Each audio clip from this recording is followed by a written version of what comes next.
Wonka debuts in theaters December 15th, 2023. Is this movie any good? I'm going to disagree with everybody coming up next.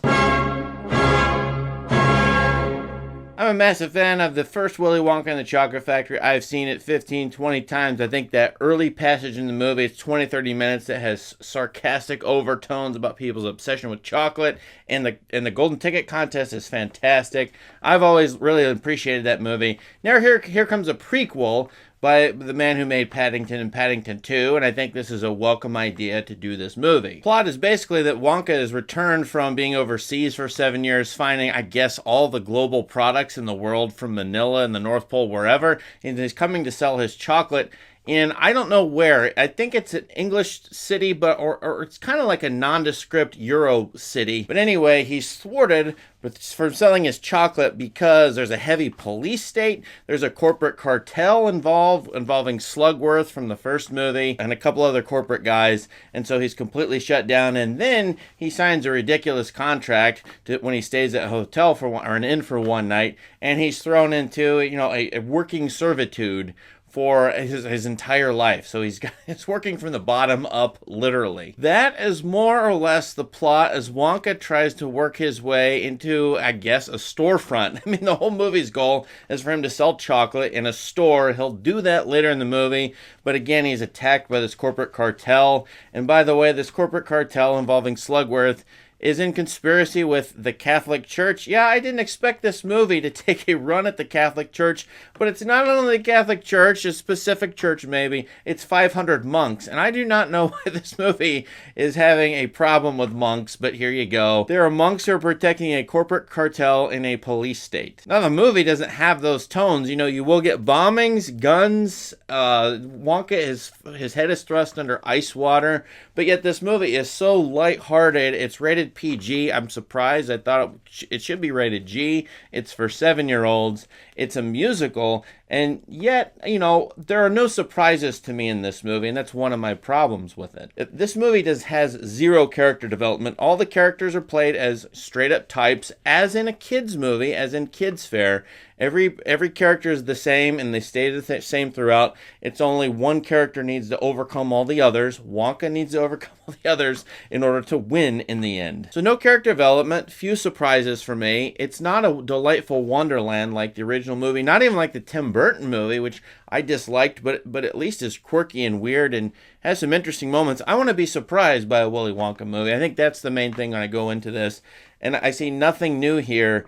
And sort of no magic, even though Willy Wonka basically is a sorcerer who uses drugs to change and warp people, and drugs used poorly or well. That's really the idea of the movie. There are a number of strange things that bothered me in this movie. Maybe it's so little that Wonka's mother is Irish, but yeah, he's got an American accent. I didn't quite get that, yet they're in some kind of English or, again, nondescript Euro place. There's a CGI dog in this. There's CGI animals, CGI dog. Why couldn't they get the real dog? And then there's several shots of the dog. They're just weird, including a third of a second shot where he barks, but they cut quickly out of it.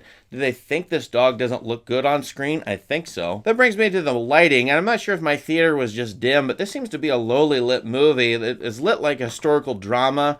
One of those recent historical dramas. It's a trend in movies to do very low lit things, or even a noir, and it doesn't make a lot of sense to me when this movie should be bright and colorful, cheery. It should, delight and be joyful at times. At least the music is trying to do that, but I felt the lighting did not match some of the tonal aspects of this movie, unless there were dark tones, which I don't think this movie does dark children's fare really well. The script, they say the word noodle 50 to 100 times. It's the name of this character. I do not know why he uses her name every other sentence. It started to really bother me and bug me. It's like a tick in the script that just kept coming up over. He kept saying noodle, noodle, noodle, emphasizing her name, and then we know in the end, this is not a spoiler. It's not her name, right? So it's a quirky thing that the script does, and I think that's one of the faults of the scripts, is that it uses lines from the old movies, but it doesn't really develop, I don't think, as much verbal humor as could be here or as in a Roald Dahl book. Another thing that bothered me with the shot making, near the end, no spoilers here, there are two bird's eye tilted shots as if it's like the third man. But yeah, this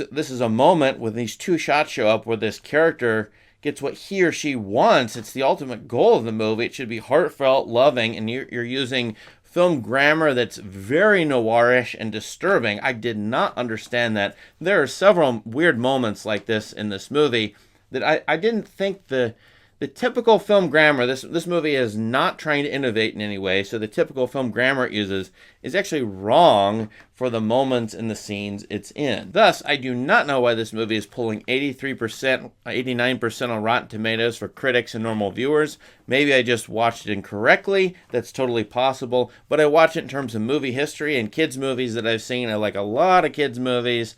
I've covered a lot of them on this channel, and this movie does not live up the sort of standard I would have for this kind of fare. The one charm in this movie is Hugh Grant as the Oompa Loompa. He's only in it for 5 minutes. The trailers are probably misleading because 5 minutes of that, and this movie probably should have been an Oompa Loompa movie in which Hugh Grant does a bunch of stuff when we followed him around, and then Wonka appears for 5 minutes. I would have really liked that movie probably a lot better. All in all, I did not appreciate this movie. This is like a one star, 1.5 star.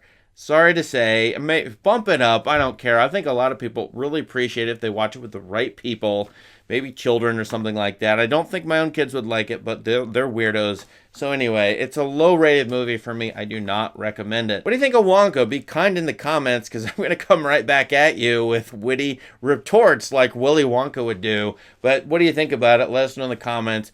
Please subscribe to this channel for more great content. Thank you. Have a great day.